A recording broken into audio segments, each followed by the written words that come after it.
always keep your ear open to listen to your clients, what they want. It's not always sort of pushing on them what you think they want.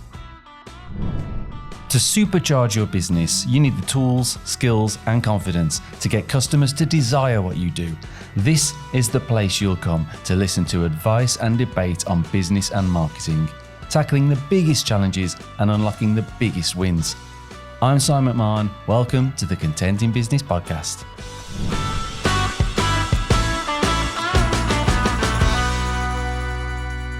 Well, hello everybody, I'm Rob Lyon and this is the Spotlight session on the Content in Business podcast. And today I'm with Catherine Bayfield and Keren Haynes from broadcast and video production agency, Shout Communications. Catherine and Keren, welcome to the show. Thank you for being on. And so firstly, who are Shout Communications? Well, thank you for having us, Rob. We're delighted to be here. We always like to talk about our own businesses, don't we? So we are really former broadcast journalists who flipped over from the dark side. We were the poachers, now we're the gamekeepers, and we've become broadcast PR specialists. And so we would describe the company as that, a specialist broadcast PR agency. And what that really means is we do anything and everything that could get a company or a brand or a charity or even an individual onto radio and television. I mean, I suppose you'd say that our bread and butter is really what we would call media relations. So this is us and our team of specialists really having good relationships with journalists and speaking to them about the stories and the expert spokespeople that we've got on our books and really creating opportunities for them, really getting them on the news. Occasionally we get a client onto a documentary programme. We had a client, P&O Cruises, who we got onto The Apprenticeship, for example, a few years ago. But I would say that most broadcast PR opportunities are in news or current affair programmes, and that's what we do. But we support that with some other things as well. And I'm sounding like an advert, but we do like to talk about Absolutely. What we do. We media train people because there's kind of no point having that fantastic opportunity on radio and television and then blowing it and thinking, oh, if only I'd said whatever your key message was. So it's how to make the most of those hard-won opportunities when you've got them. And we do some video and podcast production too. So as we know, the world loves a podcast these days, which is why people are tuned in now. And we help some of those brands and organisations create them too. Fantastic. Yeah. Sorry, was that too long? Not at all. No, I think as well, the importance of media training is another one of our services. It's great, isn't it, to get an opportunity to be a guest on a podcast or a programme, but we think that you need to be media trained these days or else you would stand out potentially for all the wrong reasons. And we've been doing it for 20 years. We must say that's a long time, isn't it, to keep a business going? But yeah. Actually, nearly 21. It'll be 21 in March. Okay. We come of age in March. I do think lots of businesses. I remember that because of. No, I was just saying, lots of businesses. I think survival is underrated. And it is difficult. Most businesses don't make it through the first sort of 12 months, let alone 21 years. So that's a real achievement in itself. Well, thank you. I think it is as well. And I remember how old we are in relation to my youngest child, who was 1 at the time. So as he's coming up to 22 now, and I look back to those starts, I think, what were we doing? I actually had two children at the time, and it was not really the time to set up a business at all when you've got a toddler and a baby. But anyway, we did, and I mean, there's obviously been some bumps along the ways, but I think some highlights too, wouldn't you say, Catherine?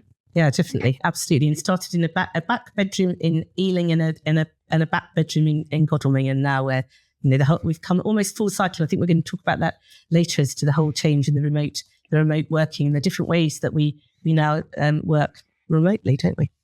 Yeah. Okay. Well, that leads me on to my sort of next question. I suppose is 21 years has the journey been everything you expected? Going to let I've got some insight there, and then you know that thing. I mean, it's like saying, isn't it? What's the advice you'd give your younger self? But I would say, don't be naive. So we thought, I suppose, we'd had our careers as journalists, and then we'd both worked for another PR agency before setting up by ourselves. But did we really know about how to run a business? I mean, I was a business reporter at the BBC, so I was on things like Radio 4, Radio 5, sometimes TV as well, talking about business and economics. But that is so far removed from running your own business when, you know, it's everything from the most important but mundane things like, you know, all the things that corporately you've got to do, your tax and your VAT and your reporting. And then, you know, the HR, I think that has been a real learning curve over the years, and learning how to actually get the business in. We'd never done any of those things, and so I think we were a bit naive when we set up. But anyway, we hopefully learned quickly, and we ran a bit before we walked, and then we walked a bit, and then we've been running ever since. That's how I see it. And also, I think we did learn fast, and it's been help and advice and mentoring and support along the way that's helped us. And Keren's probably too much, but she secured a place on 10KSB, which really, really helped us to grow our business. And I think that was a major sort of stepping point forward, wasn't it? Yeah, I don't know if you've heard of that. So no. It was it's a goal. It's still ongoing, and I would encourage anybody who has got a small business and who is entrepreneurial to have a look at this. It's Goldman Sachs has basically set up this program, and as it says on the tin, 10,000 businesses. That's how many companies they're trying to get through on their courses. Right. And it was a bit like, I mean, I did it. It was probably about 9 years ago now, and I was one of the first cohorts. But it was a bit like doing a mini MBA. So every week there was something different to do, and it was in association with UCL. So you'd go along for your days, one day a week to the lectures, and you know, 1 week it was very good at looking at sort of the bigger picture. So it might be, well, what is your business and where is it going, and is it going to be able to I suppose survive through the bumps of an economy going up and down, for example. And then another week it was about finance, another week it was about marketing, and I think our marketing has really changed as a result, probably of this program. But more importantly, and I think really important for any business, no matter what you are, it made you step back from the business for that time that you were at university. And what they always used to say was people who own businesses are so busy doing the business that they almost kind of forget that sort of bigger thing. You can't have everybody at the coal face. Yeah. Sometimes you need somebody to step back and say, look, is this really working, or is there a better way to do it? Or could there be a new service? Maybe we need to retire one service. And it just gave me a different way of thinking. And then obviously every week I came back and Catherine and I would have a Thursday night and glass of wine, etc. And we discuss that. I'd call it a director's meeting. I'd call it fabulous insight. But we were also talking about the kind of the whole journey, and the importance. Your biggest assets and your biggest headache is probably recruitment and HR and staff and things. And I think that's been something that's been an ongoing theme. And I think perhaps we were inexperienced. It's a bit like when you know that show nervousness to a horse or a dog, and it will pick up on it. And we perhaps were slightly guilty of that. And I'm going to let Keren tell you about the most shocking, outrageous HR incident, which is kind of just too much, but go on. Yeah, I mean, we just to say that we think we have the most lovely team, hardworking, quite mature team working for us at the moment, and we're talking really sort of past years. But our most notorious hire, I think, we call him Liar Liar Pants on Fire, because that's the polite version. That's the polite version. He couldn't lie straight in bed, could he? We had really from day one, a nearly dying baby, heart condition himself, and then the biggest lie of all was when he said that his father had died. So first of all, it's his father was terminally ill with, I think it was cancer, and then his father was going to commit suicide because he was so depressed. Then his father died. Then there was the funeral. And it was like lies, just sort of piling on more lies. And there came a point when we suddenly went, do you believe that? You said that out loud. Point, it was kind of really died. No, awful thing to say. But you know what? His dad hadn't died because, we were journalists, weren't we? So we eventually found said dad, and in fact, we spoke to his dad and his mum. And this is, this was a man who was probably about 30 at the time. So I would say he was our worst hire. And if you're listening, you know who you are. Trump that one. But that's exceptional. That's exceptionally. But there's always, there's all sorts of interesting ones along the way. But that's the most memorable. And then we were thinking, we have had some fantastic hires though along the way too. And that really, without them, I don't think our business would have survived, because it is always about the teamwork, isn't it? Sounds a bit of a cliche, but it really, really is. We could have continued just the two of us at the cold face, but I don't know. I think that would have been quite hard at, during pandemic times, or, we've been through a couple of recessions too. So it is really, maybe we learned to hire better, or we were lucky with some of the people who came our way, but we've had some very good ones as well. I think it's even with my team. I was speaking to my MD Simon yesterday, and we were both sat on a meeting room table, and whilst the team were all working away, and I just felt strangely guilty that I wasn't working. But as a business owner, you are working, but you're not doing the doing anymore. You realise you're working on the business in it, and it was a really strange moment to see.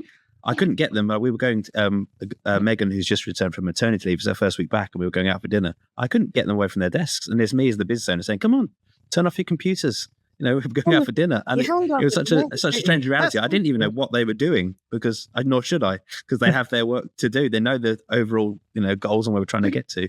It's a really, bit of a moment when you realise you've got your team doing the doing. And also really lovely when you've got a team as we have now, that you feel they can just get on with it. And of course, we're interested in what they're doing, but actually it allows us to focus on other parts of the business, which is mainly sales for Catherine and more marketing for me.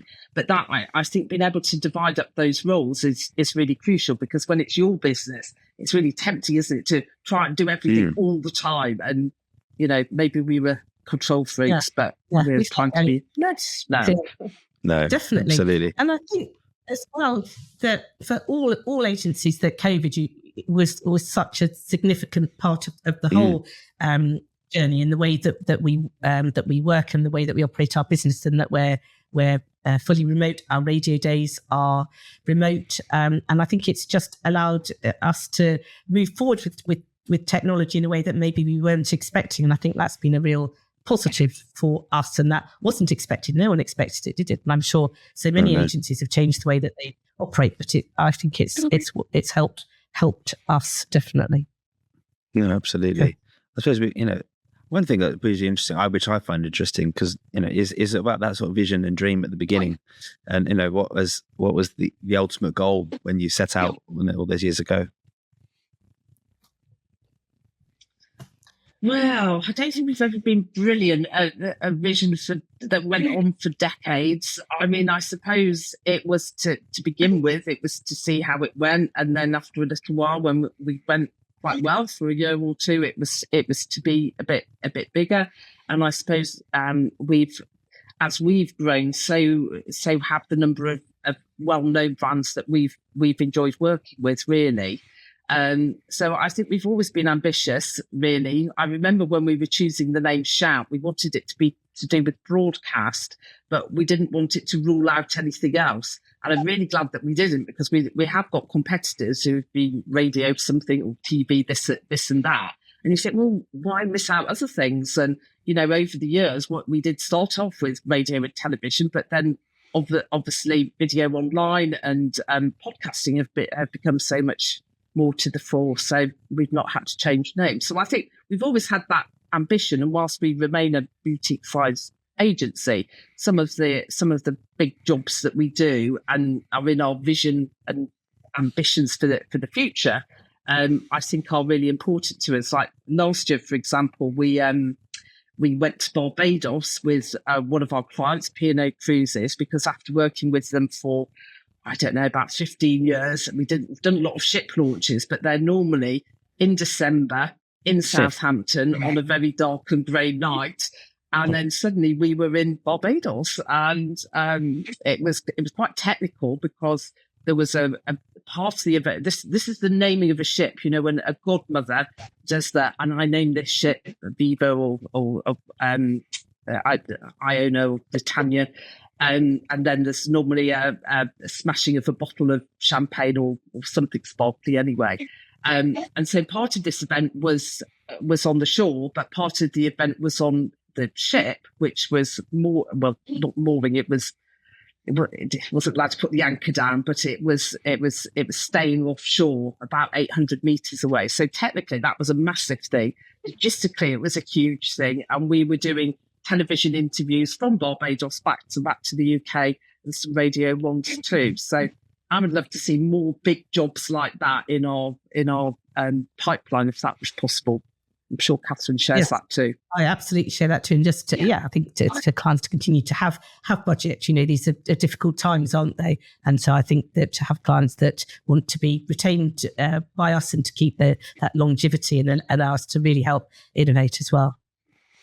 So sort of alluded to, it's the market is challenging at the moment. Do you see that's one of the biggest challenges currently? It is, the market itself is difficult. Yeah. Yes, I think so. I mean, we always feel like we're on the brink of recession, don't we? And I think it's a very difficult time for trading. We've seen a lot of agencies close. I think that's testament to how difficult, the times are. And I think clients, it's the same old story, are wanting more, aren't they, for less? They're cutting their budgets. They're maybe not committing to that longer retainer that you would like them to, a shorter retainer, or crucially, I suppose as well, maybe they're trying to sell it themselves. They can, obviously anyone can, but maybe they're thinking, okay, we'll get something. Whereas obviously if you use shout, then we're going to deliver excellent, results across the board, but they try and sell it themselves. And there's global events, aren't there? It's unprecedented times. No, different. I think it's a big piece of perceived value for me. No, so I was just going to say, I think there's a bit which I have to challenge people sometimes is, what is there's a price, but there's a perceived value of what they think they want, and making sure, okay, so nothing's ever too expensive. There's just perceived value of what they're getting. And I've had some, I've learned to be more challenging with clients now it's not if they say, it's too expensive, but it's not too expensive. You're not seeing the perceived value in what we're offering. So where is the value and what is your budget? And we'll accommodate accordingly. Yeah. Absolutely, yes. Yeah, we've tried to do similarly. Yeah. I mean, I think what we can't do is if you already feel that you're competitively priced, which we do, and somebody comes along and they've got less budget than a particular service costs, we can't just say, well, okay, we'll take the job and we'll just do it for less. But what we can do is adapt that actual service. So, if it was a radio day and we would normally guarantee 12 interviews, for example, maybe we would offer slightly less than that, so you could still do it. And we have tried to add little add-on things as well for the value. So, for example, anybody who does a radio day with us, they get 30 minutes of online media training as well, which is really good. And we've just introduced something else more recently too, which is a little highlights package. So we would always give the audio from any interviews we've got, but sometimes the brands that maybe a bigger boss isn't quite hands-on with the radio day, but you kind of want to get them interested. It's kind of like a little highlights package in the hope that would encourage somebody to listen to more of the audio and see more, look into the success of that campaign in a bit more detail. So it's trying to think of things that you can do that aren't going to cost an arm and a leg, but would actually be valuable to the end user. I think what you said about, I remember, obviously I've worked with you guys before several times, and the highlights break is just the bit you want to put on the chairman's inbox, because that's all he really cares about. And if you can, as a marketing director or whatever role you have, you know really your job is to do the best you can. Your job is actually to keep your boss happy. And if you can give him that highlights reel that he wants to then send to his shareholders, you've won. So that's a really great way to add that extra value. Well, you can look forward to that next time you come to us then, Rob. Absolutely. Going to get. I suppose, so we were sort of, again, it's getting, the times are tough. So how do you currently market the business and find your customers, and what do you find the most challenging in that? Well, I suppose a long time ago, we learned that lesson about it's great that you've done a good job, but you can't then just forget about it and not talk to the customers. So I think we've got much better at talking to both customers, but also people we would like to be our clients too. So, I mean, some of it's just quite straightforward. So, and it might be what you'd expect, such as doing a newsletter every week. We do every month. We do one which we call it news about broadcast and broadcast PR. So we try to make it about interesting things that would be relevant. So it might sometimes be talking about a show, something like I'm a Celebrity, for example, I might throw up a host of new potential third-party spokespeople. So we might include something like that. Or if a host on a particular radio or TV show was going, that could be interesting as well. So we try to make it interesting and not put too much about shout. Maybe one little thing, perhaps if we've got an event coming up, we might mention that at the end. But I think probably our events are our biggest way of reaching out and making clients that we already work with happy, and probably enticing new prospects as well. And so we call them small talks and big talks. You've probably been to one, I think. Probably, Rob, I'm sure we've been, yeah. Yeah. And so the small talk, we tend to do those more online these days, but not always. That would be when we get one speaker from the world of broadcast, normally pretty senior. So we've just had the executive editor from Radio 4's consumer team. So he oversees You and Yours, and he's got a couple of podcasts as well that you might have heard about, Sliced Bread and Toast being two of them. Another one's called Dough. And he came to speak to our audience. It's a kind of invite-only thing, but you've only got to be on our mailing list really to get the invite, just for an hour. And it's one of those things, it would be really hard for another company not working in the sector to get access to a speaker like that. But actually, we offer him, and he's there for an hour. You can ask any questions you want. It's obviously a really good contact to make. And last October, we went back to what we were doing pre-pandemic, having a big talk, which was we hire a much bigger venue, probably with about 100 people. We have a panel of four speakers, and we've got one. We're going to call it A Day in the Life of the BBC, because all our four speakers are big cheeses at the BBC. We've got BBC Breakfast. We've got the boss of BBC Sounds. So I think that will be really interesting, as with audiences are moving much more obviously to podcasts and digital recordings, and a couple of others too. So do come to it, Rob, and anybody listening, you just have to contact us at Shout, and you'll be very welcome as well. It's going to be in the city near Fenchurch. So it's 15th of We'll May. definitely share links. Yeah, absolutely. In all the show notes, so people can find that for sure. Yeah, but going back to the marketing thing, I mean, we think we get less interest probably from social media. We obviously do bits of that as well, but we think it's when you try to offer something more personal, I suppose, and more perceived value, I suppose. So I think it's our events are much better than, I don't know, tweets or stuff on Instagram. It doesn't seem to work quite so much. And they remember our workshops. We run workshops as well. So training tasters and kind of behind the 10 steps to perfect broadcast PR heaven and all of those sorts of things. So people come back to us years after, said, God, came to one of your events, and they're still clients now. So I think Keren's right, that personal touch definitely works. I think there was a record of 9 years, wasn't there, between somebody being like a junior account exec, and then suddenly they were much higher up the pecking order, and they had budget, and then they came to us and said, "Oh yeah." When I just started, I remember coming to your workshop, and then we're going, "Do we remember them?"